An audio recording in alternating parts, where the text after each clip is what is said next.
Hi everyone. I thought today we could look at some poetry by Margaret Atwood, the celebrated Canadian writer born in Ottawa in 1939, best known as a novelist and probably best known for her sci-fi books and dystopian books, and probably never more famous than right now because of the Netflix series based on her dystopian feminist masterpiece, The Handmaid's Tale from the 80s. But not someone that I think of as a poet. And I guess I've really been just like sleeping on Margaret Atwood as a poet because apparently she's a very prolific poet and has published something like 15 collections, the most recent of which was published in 2020. So this is something that has been going on without my knowledge. But this week I said, do I have a book of Margaret Atwood poetry? And I went to the shelf and I was delighted to see that I do. I've got this selected poems from 65 to 75, which I don't remember where I picked up. Maya, are you watching this? Did I buy this at Ditto Ditto?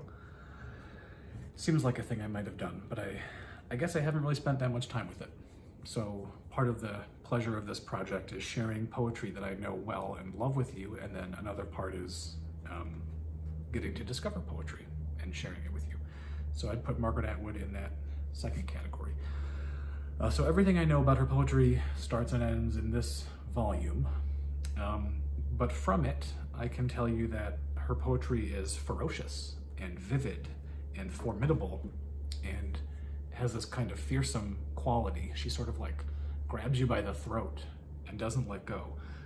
Perhaps not surprisingly, if you know Margaret Atwood's novels, there's a certain unsparing, unsentimental, quietly horrifying sort of quality to much of this poetry, a lot of which seems concerned with like ways of scientific knowing and with nature and with history, and then also with the like unknowability of others, specifically men, specifically the men in her life. In a number of the poems in this collection, Atwood seems to sort of regard the men in her life from this critical, almost scientific, anthropological sort of distance, seeking to understand and like cross the boundary between them. And that's the theme of the poem that I selected to read, I guess, which was a difficult choice to make because there's a lot of these poems that I really enjoyed. But I picked this one called Against Still Life. Orange in the middle of a table. It isn't enough to walk around it at a distance, saying it's an orange. Nothing to do with us, nothing else. Leave it alone. I want to pick it up in my hand. I want to peel the skin off. I want more to be said to me than just orange. Want to be told everything it has to say.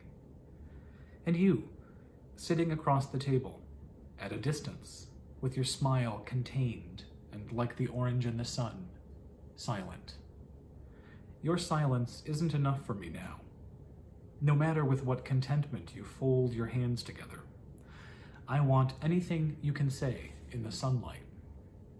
Stories of your various childhoods, aimless journeyings, your loves, your articulate skeleton, your posturings, your lies. These orange silences, sunlight and hidden smile, make me want to wrench you into saying.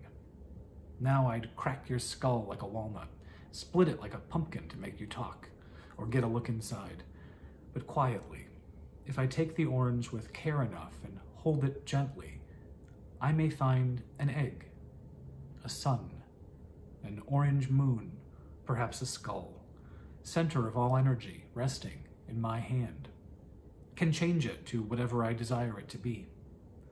And you, man, orange afternoon lover, wherever you sit across from me, tables, trains, buses, if I watch quietly enough and long enough, at last you will say, maybe without speaking, there are mountains inside your skull, garden and chaos, ocean and hurricane, certain corners of rooms, portraits of great-grandmothers, curtains of a particular shade, your deserts, your private dinosaurs, the first woman, All I need to know.